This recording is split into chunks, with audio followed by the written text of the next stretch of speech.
Beralih ke informasi lain, Saudara, BPJS penerima bantuan iuran atau PBI dinonaktifkan, sejumlah pasien tidak bisa mendapatkan pelayanan kesehatan.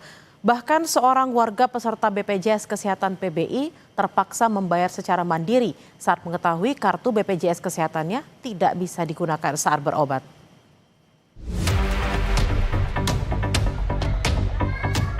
Akibat BPJS penerima bantuan iuran atau PBI dinonaktifkan, sejumlah pasien tidak bisa mendapatkan pelayanan kesehatan.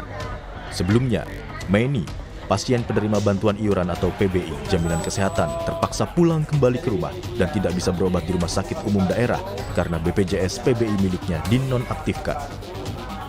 Meni mengaku tidak tahu jika BPJS PBI sudah dinonaktifkan sehingga tidak lagi bisa menerima jaminan kesehatan. Meni pun harus menunggu waktu agar BPJS PBI miliknya bisa diaktifkan kembali. Pas sekarang mau berobat, sebulan sekali berobatnya, nggak aktif, Pak. Rumah kebanjiran, Pak. Jadi tadi kaget nggak dengan di nonaktifkan itu ya? Nggak aktif deh, tadi tuh iya, pasti iya. Bulan depan masih aktif, bulan depan. Ya mau diaktifkan, Pak, iya. Di Bandung, Jawa Barat, seorang warga peserta BPJS Kesehatan PBI terpaksa melakukan pembayaran secara mandiri saat mengetahui kartu BPJS Kesehatannya tidak bisa digunakan saat berobat. Terakhir kali dirinya menggunakan kartu BPJS Kesehatannya pada November 2025 lalu. Sempat nanya kenapa nggak aktif, ya ini katanya udah lama nggak dipakai, jadi nggak aktif. Kalau yang anak saya gitu. Alasannya gitu, udah lama nggak dipakai, nggak aktif. Oh, terus akhirnya berobatnya gimana deh? Berobatnya jadi bayar. Oh, jadi bayar. Jadi bayar ke puskesmasnya. Iya, sekarang jadi bayar 15.000. 15.000. Iya. Senin lalu, saat rapat bersama DPR, Menteri Sosial Syaifullah Yusuf menegaskan pemerintah tidak mengurangi jatah penerima BPJS Kesehatan, penerima bantuan iuran atau PBI. Namun, Mensos mengakui masih banyaknya persoalan salah sasaran dalam program ini. Mensos bilang, sebanyak 54 juta penduduk yang berhak belum menerima PBI.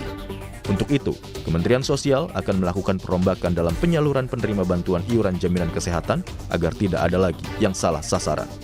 Bansos maupun subsidi sosial itu tidak tepat sasaran. Data Dewan Ekonomi Nasional menunjukkan misalnya program PKH dan bantuan sembako yang melalui Kementerian Sosial itu ditengarai 45% tidak tepat sasaran.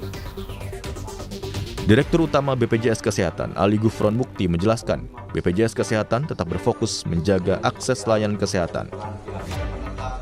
BPJS Kesehatan berada di sisi demand, bukan supply layanan kesehatan.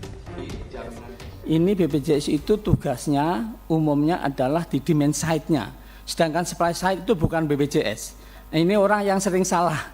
Jadi supply side itu contohnya dokter, vaskes, terus masalah obat, masalah alat kayak gitu, itu bukan BPJS. Nah, BPJS itu bagaimana orang bisa akses dengan kualitas tertentu tanpa kesulitan keuangan gitu. Kementerian Sosial dulu, yang sosial datanya dari BPS. Kementerian Sosial, nah ini di Kemenkes lalu didaftarkan ke BPJS, intinya seperti itu. BPJS dari peserta yang dinonaktifkan itu, asal SK Kemensosnya jelas, kita ngikutin gitu. Untuk saat ini, DPR dan pemerintah sepakat bahwa seluruh layanan kesehatan BPJS Kesehatan penerima bantuan iuran harus dibayar pemerintah 3 bulan ke depan. Kesimpulan ini diambil setelah kisruh penonaktifan BPJS PBI terhadap sejumlah peserta. Tim Liputan, Kompas TV.